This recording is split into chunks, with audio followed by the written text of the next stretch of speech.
গত 5 তারিখে আপনাদের সাংবাদিকদের একটা প্রতিবেদন আমরা মিডিয়ার মাধ্যমে দেখতে পাই ভিডিওতে, যে ডাক্তাররা প্রেজেন্ট না। পরবর্তীতে স্টেটমেন্ট দিয়েছে ওনারা নাকি উপরে ছিলেন, আপনারা নিচে ছিলেন।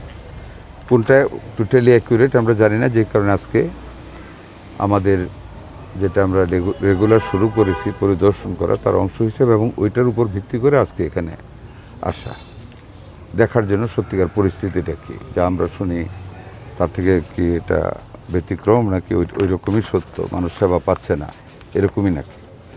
যাই হোক, ওই কারণে আসলাম। এখানে আসা যা পাইলাম ইটস ফ্রাস্ট্রেটিং, যে একটা মাত্র 24 ঘন্টা আগে একটা রিপোর্ট হওয়ার পরেও ভাবছিলাম যে সব ডাক্তার পাবো, ডিউটি বাউন্ড পাবো সবাইকে, কিন্তু সেটা পাই নাই।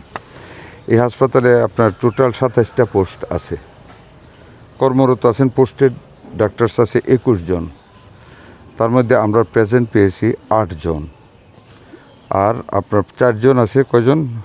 5 জন ছুটি, ডেপুটেশন, তারপর অফ ডে মিলে 4 জন বাদ গেলে আমাদের থাকে কয়জন? 16 জন। 16 জন থেকে আমরা 8 জন প্রেজেন্ট পেয়েছি, তার মধ্যে 2 জন লেট। 8 জনের মধ্যে 2 জন লেট আসছে, পরবর্তীতে আরও 2 জন আসছে আরও লেটে।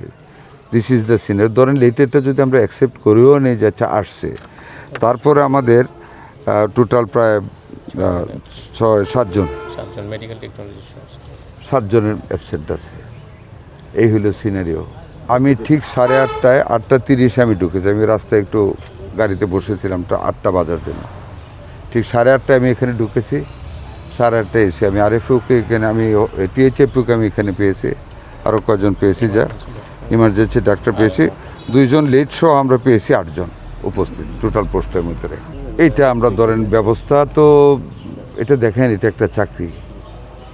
ডাক্তারদের জবটা তো সাংঘাতিক মানবিক একটা জব, ঠিক না? আমরা তো বিপদে পড়লে ওনাদের কাছে যাই, ওনাদের হাসি মুখটা দেখলে অনেকটা ভালো হয়ে যায়।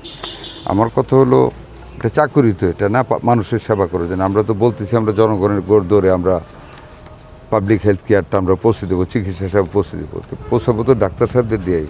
এই তো সিনারিও বললাম। এখন আমি যাই, আমি আমার উপর তো ক্ষমতা আছে না, সবার সাথে আলাপ করে নিয়ম অনুযায়ী যা করা যায় তাই করব। আপনাকে বলি, রেবিসটা আমরা গত 3-4 দিন আগে রাত্রে আপনারা নিশ্চয়ই দেখেছেন, আমরা রেবিসের একটা ওয়ার্ল্ড হেলথ অর্গানাইজেশনের একটা কন্ডিশনের কারণে টেন্ডার পথে দেরি হয়েছে। সেই মানে ওইটাকে আমরা বাদ দিয়ে আমরা ক্যাশ টাকা দিয়েছি রেবিসের টিকা কেনার জন্য। আমি টিএইচএফ প্রশাসনকে বলেছি আগামীকাল কিনতে ওনার এটা প্রত্যেক উপজেলায় আমরা ইনস্ট্রাকশন দিয়ে দিছি, and cash has been allocated. ওনার রেবিসে অ্যান্টি রেবিস যেটা একটা মাত্র ইন্ডাস্ট্রি মানে তৈরি করেন ইনসেপ্টটা, ওনাদেরকেও বলেছি, তারাও বলেছে তারা রেগুলার সাপ্লাই দিয়ে যাবে, এবং ক্যাশ টাকা দিয়েছি। সারা বাংলাদেশে এখন অ্যান্টি রেবিস টিকার কোনো অসুবিধা হবে না।